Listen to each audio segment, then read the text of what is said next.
രഞ്ജിത്തിൻ്റെ ചലച്ചിത്ര ജീവിതത്തിൽ അല്ലെങ്കിൽ കരിയറിൽ തിരക്കഥയ്ക്കുള്ള പ്രാധാന്യം എന്താ? ഐ മീൻ വാട്ട് ഈസ് തിരക്കഥ ടു യു? എൻ്റെ ഏറ്റവും നല്ല സിനിമ എന്ന് പറയുന്നുണ്ട് ചിലരൊക്കെ. പ്രേക്ഷകരെ നമുക്ക് പല തട്ടുകളിലായി ഭാഗിച്ചാൽ പോലും എല്ലാ തട്ടുകളിൽ നിന്നും എന്ന് വെച്ചാൽ മോഹൻലാൽ ഫാൻസ് അസോസിയേഷൻ്റെ നേതാക്കന്മാർ അവർ വിളിക്കുന്നു വളരെ നല്ല സിനിമയാണ് എന്ന് പറയുന്നു. അല്ല, ഞാൻ പറഞ്ഞത് എല്ലാ തട്ടുകളും അവർ സിനിമയിൽ ലാലിനെ മാത്രം കാണാൻ, സ്ക്രീനിൽ ലാലിനെ മാത്രം കാണാൻ താല്പര്യമുള്ള ഒരു വിഭാഗമുണ്ട്. അവരുടെ പ്രതിനിധികൾ വിളിക്കുന്നു എന്ന് പറയുമ്പോൾ അപ്പോൾ ഈ അവരുടെ മറ്റ് താല്പര്യങ്ങളെയൊക്കെ മാറ്റിവെച്ച് കൊണ്ടുപോലും സിനിമ ഇഷ്ടപ്പെടുന്നു. ഈ തിരക്കഥ എന്ന ചിത്രത്തിലൂടെ രഞ്ജിത്ത് എന്ന സ്ക്രിപ്റ്റ് റൈറ്ററാണോ കൂടുതൽ മെച്ചൂർഡാക്കണേ, രഞ്ജിത്ത് എന്ന ഡയറക്ടറാണോ കൂടുതൽ മെച്ചൂർഡാക്കണേ? അങ്ങനെ രണ്ടും രണ്ടായിട്ട് വിഭജിക്കാൻ കഴിയില്ലെന്ന് എനിക്ക് തോന്നുന്നു. ഈ ഇമ്പ്രൂവ് ആയോ ഇല്ലയോ എന്നൊക്കെ ഉള്ളത് പ്രേക്ഷകർ അല്ലേ, സിനിമ കണ്ടവർ പറയുകയാണ്. ഈ കാര്യത്തിൽ മറ്റ് എൻ്റെ ഒരു പഴയ സിനിമകളിൽ നിന്ന് വ്യത്യസ്തമാവുന്ന ഒരു അനുഭവം എന്താണെന്ന് വെച്ചാൽ, ഇങ്ങനെ ഒരു വിഷയം സിനിമയാക്കാൻ ഞാൻ തീരുമാനിച്ചപ്പോൾ എനിക്ക് കിട്ടിയ നിർമ്മാതാവ് എൻ്റെ കൂട്ടാളി എന്ന് പറയുന്നത് സുബൈറാണ്. സുബൈറിനോട് ഞാൻ ആദ്യം പറഞ്ഞത്, ഇത് ഓടി ഒരുപാട് പണം കിട്ടുമെന്ന് സുബൈർ പ്രതീക്ഷിക്കാതിരിക്കുമോ എന്ന് ചോദിച്ചു. സുബൈർ പറഞ്ഞില്ല, പ്രതീക്ഷിക്കുന്നില്ല, നമുക്കൊരു നല്ല സിനിമ ചെയ്യാം. ചെയ്യാം. സുബൈർ എന്ന് പറയുന്നയാൾ സാമ്പത്തികമായി ഒരുപാട് സിനിമകളിലൂടെ പണം സമാഹരിച്ചിട്ടുള്ള ഒരാളല്ല. എന്ന് പറഞ്ഞാൽ കുഴപ്പത്തിലായി നിൽക്കുന്നൊരു കക്ഷിയാണ്. അപ്പോൾ ഒരു നല്ല സിനിമ ജനിക്കുമ്പോൾ അതിന് പുറകിൽ സിനിമയെ സ്നേഹിക്കുന്ന ഒരു നിർമ്മാതാവ് ഉണ്ടാവണം. അതിനുവേണ്ടി പണം ഇറക്കാൻ തയ്യാറുള്ള ഒരാൾ. സുബൈർ ആ കാര്യത്തിൽ എനിക്ക് പ്രിയപ്പെട്ടതാണ്. ഒരുപാട് നെഗറ്റീവായിട്ടുള്ള കാര്യങ്ങൾ ഞാൻ സുബൈറിൻ്റെ ആദ്യമേ പറഞ്ഞത്. ഒന്ന്, ഈ സിനിമയുടെ മ്യൂസിക് ചെയ്യുന്നത് ശരത്താണ്. ശരത്തിനെ മലയാള സിനിമ അകറ്റി നിർത്തിയിരിക്കുകയാണ്. സാമ്പ്രദായിക മലയാള സിനിമയുടെ ഭാഷയിൽ ശരത്ത് അൺലക്കിയാണ്. വയനാട്ടിലാണ് ഇതിൻ്റെ ഒരു പോർഷൻ ഷൂട്ട് ചെയ്യുമ്പോൾ.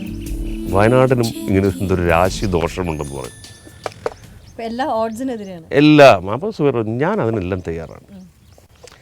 അപ്പം അങ്ങനെ ഒരു മനസ്സുള്ള നിർമ്മാതാക്കൾ, ആ നിർമ്മാതാക്കളുടെ വംശം കുറ്റിയേറ്റ് പോയതിൻ്റെയാണ് മലയാള സിനിമ ഫേസ് ചെയ്യുന്നത് ഒരു വലിയ പ്രശ്നം. ഒരു സ്പാർക്ക് ഉണ്ടല്ലോ, ലൈക്ക് ഈ ഒരു ഇങ്ങനെ ഇത് ചെയ്യണം എന്നൊരു സ്പാർക്ക് തോന്നുന്നത്. ഈ സ്പാർക്ക് എന്ന് തീർച്ചയായിട്ടും ശ്രീവിദ്യ എന്ന് പറയുന്ന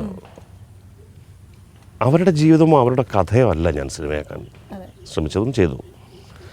പക്ഷേ അവർ തിരുവനന്തപുരത്തെ ഒരു ആശുപത്രിയിൽ ഏതാണ്ട് അവരുടെ അന്ത്യനാളുകളിൽ അവരുടെ പഴയ കൂട്ടുകാരനായ സുഹൃത്തായിരുന്ന കമൽഹാസൻ അവരെ കാണാൻ വന്നു എന്നുള്ളൊരു അറിവ് എന്തായിരിക്കും ആ രണ്ട് പേർ തമ്മിൽ. ഏതാണ്ട് എനിക്ക് തോന്നുന്നു അദ്ദേഹം ഒരു മണിക്കൂർ എന്തോ അവിടെ അവർക്കൊപ്പം ചെലവഴിച്ചു. എന്തായിരിക്കും അവർ പരസ്പരം സംസാരിച്ചിട്ടുണ്ടാവുക? അവർ ഷെയർ ചെയ്തില്ല. അവർ ഒരുമിച്ച് ഏതാണ്ട് ഒരേ കാലത്തൊക്കെ തന്നെ പ്രൊഫഷൻ ലൈഫ് തുടങ്ങിയിട്ടുള്ള രണ്ടാളുകൾ. പറയാൻ ഒരുപാടുണ്ടാവും. ചിലപ്പോൾ അവരൊന്നും പറഞ്ഞിട്ടുണ്ടാവുകയുമില്ല. അതെ അതെ, സൈലൻസിലൂടെ അവർ എന്തൊക്കെയോ പരസ്പരം.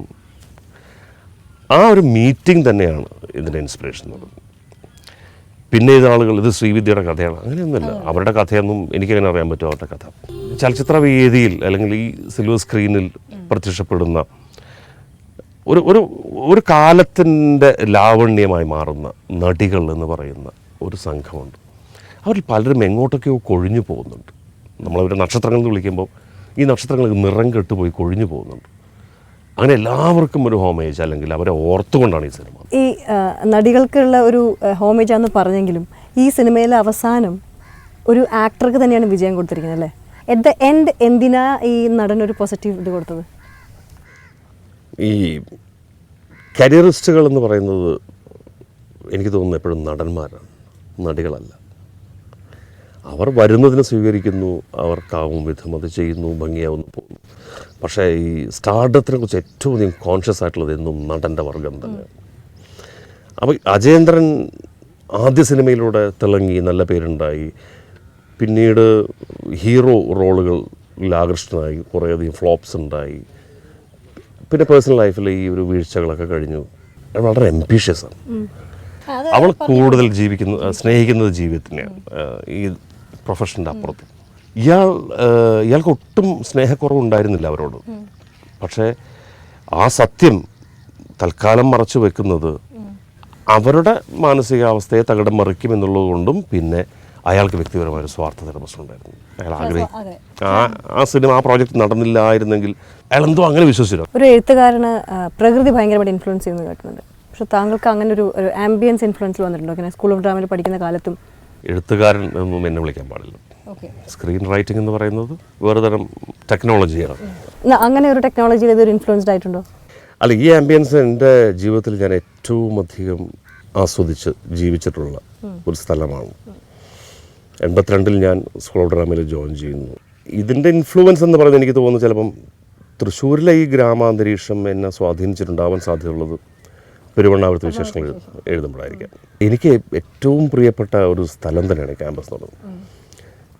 ഞാൻ സിനിമയെ ബന്ധപ്പെട്ട് യാത്ര ചെയ്തിട്ട് ഇവിടുന്ന് പോയ ശേഷമൊക്കെ പലപ്പോഴും പല രാത്രികളിലും ഞാൻ തൃശ്ശൂർ കടന്നു പോകുമ്പോൾ ഞാൻ ക്യാമ്പസിൽ ഒറ്റയ്ക്ക് വരാറുണ്ട്. അല്ലെങ്കിൽ എൻ്റെ ഏറ്റവും അടുത്ത സുഹൃത്തുക്കളുമായി ഒരു രാത്രിക്ക് ഇവിടെ വന്ന് കുറേ നേരം സ്പെൻഡ് ചെയ്ത് പോകാറുണ്ട്. വീടിനേക്കാൾ പ്രിയപ്പെട്ട സ്ഥലം.